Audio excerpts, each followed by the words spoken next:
దేవునికి స్తోత్రం. Hallelujah. Praise the Lord. ప్రభు పరిశుద్ధ నామానికి మహిమ కలుగును గాక. క్రీస్తునందు ప్రియులారా, దేవుడు తన మహాకృపను బట్టి మరొక నూతన ఉదయకాలంలో వేకువనే రీతిగా లేచి ఆయన నామాన్ని స్తుతించడానికి ఒక మంచి అవకాశాన్ని మనందరికీ అనుగ్రహించారు. అందును బట్టి ఆయన ఉన్నతమైన పరిశుద్ధ నామమునకి మహిమ, ఘనత, ప్రభావములు కలుగును గాక. క్రీస్తునందు ప్రియులైన దైవజనులు, స్నేహితులు, విశ్వాసులు, సహోదరులు ఈ కార్యక్రమాన్ని వీక్షిస్తున్న ప్రియ దేవుని బిడ్డలు, ఆత్మీయులందరికీ యేసుక్రీస్తు వారి ఉన్నతమైన నామంలో శుభములు మరియు వందనాలు తెలియజేస్తున్నాను. బాగున్నారు కదండి? చాలా సంతోషం. రండి, ఈ దినము కూడా మిమ్మల్ని ప్రేమతో నేను ఆహ్వానిస్తున్నాను. అనుదిన అభివృద్ధి ఉదయకల్ప ధ్యానాలటువంటి ఆధ్యాత్మిక కార్యక్రమంలో నాతో పాటు పాలిబాక్స్లు కండి, వాక్యాన్ని ధ్యానించి దైవాశీర్వాదాలు పొందండి. బైబిల్స్ దగ్గరలో ఉన్నాయా?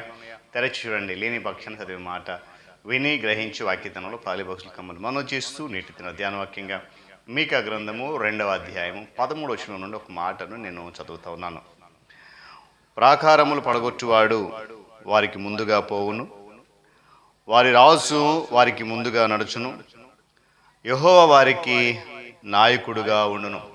దేవుడు తన పరిశుద్ధ లేఖన మాటను మన కొరకు దీవించును. తలలంచి కన్ను మూసుకునండి, ప్రార్థన చేసుకుందాం. మహోన్నతుడా, ప్రేమగల మా తండ్రి, వందనాలు. నీ కృప, నీ అత్యంత విలువైన శ్రేష్టమైన నామమును బట్టి మమ్మల్ని ఎంతగానో ప్రేమిస్తున్నావు. నీకు వందనాలు. ఈ ఆధ్యాత్మిక కార్యక్రమం అనుదినము నీ కృప చేత నడిపిస్తూ, బలపరుస్తూ, ఆత్మీయంగా మమ్మల్ని దీవిస్తూ, నీ సన్నిధిలో మమ్మల్ని ఉండడానికి ఆశ్చర్యకరమైన మనం నడిపించడానికి ఇచ్చినటువంటి ధన్యత కొరకు స్తోత్రాలు. ఈ కార్యక్రమం ద్వారా అనేక మందిని బిడ్డలు బలపడుతున్నారని వింటూ, విశ్వసిస్తూ, మరింతగా సంతోషిస్తూ నేను గనపరుస్తున్నాను. నేను మరింత బలపరిచి కార్యక్రమాన్ని దీవించండి, ఆత్మతో నడిపించండి. యేసు నామములో ప్రార్థన అడుగుతున్నాను తండ్రి, ఆమేన్. మంచిది. క్రీస్తునందు ప్రియులారా, చదువుకునేటువంటి ఈ మాట మనం జాగ్రత్తగా గమనిద్దాం. మనకి ముందుగా నడిచేవి ఏంటి? గత దినాన మనము ప్రారంభించుకున్నాం. ఏంటి అంటే, దేవుని దూతలు మనకు ముందుగా నడుస్తూ మన పనులన్నీ కూడా సక్రమం చేస్తాయని చెప్పి గత దినాన జ్ఞాపకం చేసుకున్నాం. ఈ దినాన ఆ అంశాన్ని నేను కొనసాగిస్తూ మనకు ముందుగా నడిచేవి ఏంటంటే, మనకు ఉన్నటువంటి అడ్డంకులు పడగొట్టేవాడు, ప్రాకారాలు పడగొట్టేవాడు మనకు ముందుగా నడుస్తాడు. దేవునికి స్తోత్రం చెప్పండి. హల్లెలూయా. నిజమే, మన ప్రభు మనకున్నటువంటి ప్రతి ఆటంకాన్ని, ప్రతి అడ్డములను కూడా పడగొట్టేవాడు. మన మార్గాలను సరళము చేసేవాడు ఆయనే. గమనించాలి. వంకరగా ఉన్న వాటిని చక్కపరుస్తాడు ఆయన. అపవాది యొక్క సమస్త కుట్రలను చెదరగొట్టేవాడు ఆయన. ఆయన తానే మన ముందర నడవడానికి ఇష్టపడుతున్నాడు. దేవుని స్తోత్రం చెప్పండి. కనుక వ్యతిరేకంగా కూర్చున్నటువంటి కలవరము మనలో ఏమాత్రం కూడా అవసరం లేదు. అవసరం లేదు. క్రూరులు మన మీద ఎలాంటి దాడి చేయడానికి అవకాశం లేదు అనేటువంటి విషయాన్ని ఈ వాక్యం ద్వారా మనం గమనించాల్సిన అవసరం చాలా ఉంది. దేవుని స్తోత్రం చెప్పండి. హల్లెలూయా. చూడండి, కొంతకాలం కిందట మన ఇండియాలో, ఆంధ్రప్రదేశ్లో రోడ్లు విస్తరించారు. వీధులను, రోడ్లన్నీ చాలా ఇరుకుగా ఉన్నటువంటి మార్గాలను ఏం చేశారు? విశాలపరిచారు. అడ్డం ఉన్నటువంటి సమస్యను కూడా ఏం చేశారు? బుల్డోజర్ అని, ప్రొక్లేన్ అని రకరకాల ఆయుధాలతో, మిషన్స్తో ఆ రోడ్లన్నీ కూడా విశాలం చేశారు. ఇళ్ళు, ఆలయాలు ఏమైనా సరే అడ్డొచ్చిన ప్రతిదాన్ని కూడా ఆ ప్రకారం ఏప్రిల్లరా ప్రభు మన ముందు నడుస్తూ మనకి ఏదైతే అడ్డంగా ఉన్నదో వాటి సమస్యను కూడా తొలగించేవాడైనాడు. గట్టిగా స్తోత్రం చెప్పాలి. హల్లెలూయా. ఎస్ కదా. మనము భయపడాల్సిన అవసరం లేదండి, దిగులు చెందాల్సిన అవసరం అంతకంటే లేదు. ఎందుకంటే మన ముందు నడిచేవాడు శక్తిమంతుడైన దేవుడు. హల్లెలూయా. సర్వ సమస్యమును సాధ్యము చేయగల. చూడండి, ఆనాడు ఇశ్రాయేలు ప్రజలు, తన ప్రజలైనటువంటి ఇశ్రాయేలుకు అడ్డమైనటువంటి ఫరోను పస్కా గొర్రెపిల్ల రక్తము ద్వారా దేవుడు పడగొట్టేశాడు. ఏమని?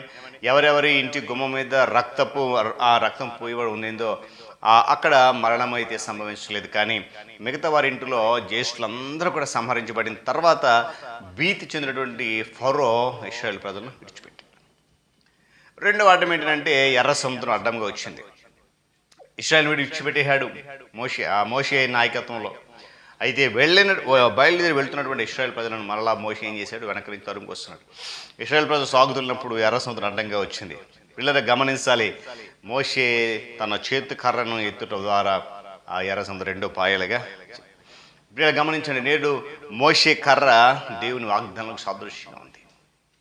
వాగ్దానాలు పట్టుకుని ప్రార్థిస్తున్నప్పుడు పిల్లల ఎర్ర సముద్రం వంటి అడ్డంకులన్నీ కూడా చెప్పాలి పడతాయి. హల్లెలూయా. ఎందుకంటే వాక్యం చెప్తుంది, ప్రాకారంలో పడగొట్టువాడు ఆయనే, వారి రాజు వారికి ముందుగా నడుస్తాడని చెప్పారు. గమనించాలి. మూడవది ఏంటంటే, యోర్దాను యొక్క వరదలు. యోర్దాన్ అనేది ఆ కోతకాలం అంతా కూడా గట్ల నిండా కూడా పొర్లి పారు ఉండేది. అయితే మందసము మోయి యాజకులు ఎప్పుడైతే వారి అరికాలు నీటి అంచున మునగగానే యోర్దాన్ ఏమైపోయిందంట, ఏకరాశిగా నిలిచిపోయింది. ఇశ్రాయేలీలు యోర్దాన్ దాటి వెళ్ళిపోయారు. ఇలా 3 ఆటంకాలను ఏమండి, పస్కా మరి జ్యేష్ఠుల సంహారం అడ్డము తొలగించారు, ఎర్ర సముద్రం అడ్డంకం తొలగించారు. మొదలు ఏంటంటే యోర్దాన్ అడ్డం కూడా తొలగించారు ఇశ్రాయేలు. అంటే చూడండి, గమనించండి, చివరిగా ఎర్రికో గోడల అడ్డం ఏమండి ఎలా కూల్చబడ్డాయి మనకు తెలుసు కదా. కేవలము స్తుతి కేకలు వేయడం ద్వారా ఆ అడ్డగోడలన్నీ కూడా చాలా ఎత్తైన ప్రాకారాలు, బలశాలైనటువంటి సైన్యం, ఎరుకో పట్టణం, అవి కోల్చబడ్డాయి.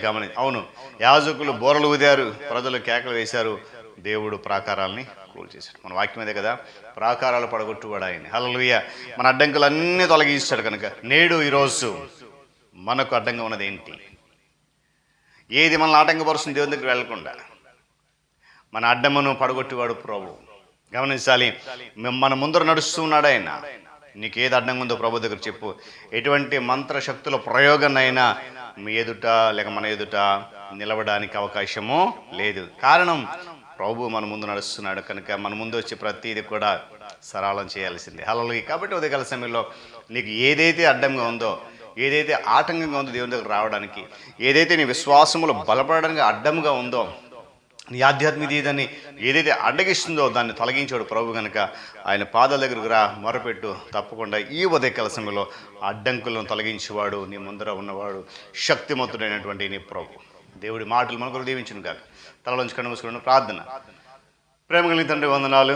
తిరిగి మనకు నూతన ఉదయకాలంలో మా ముందర నడిచేవాడు నీవు, శక్తిగల రాజువు, సైన్యములకు అధిపతి అయిన దేవుడవు, ప్రాకారాలు పడగొట్టే శక్తిమంతుడు నీవు.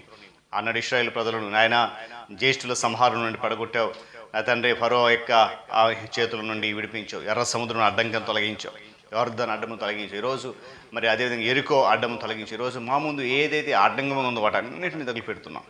మాకు అడ్డంగా ఉండి ఆత్మీయ జీవితాన్ని ఎదగకుండా చేసే ప్రతి ఆటంకాన్ని తొలగించే సమర్థుడు నీవని నమ్ముతున్నాం, విశ్వసిస్తున్నాం.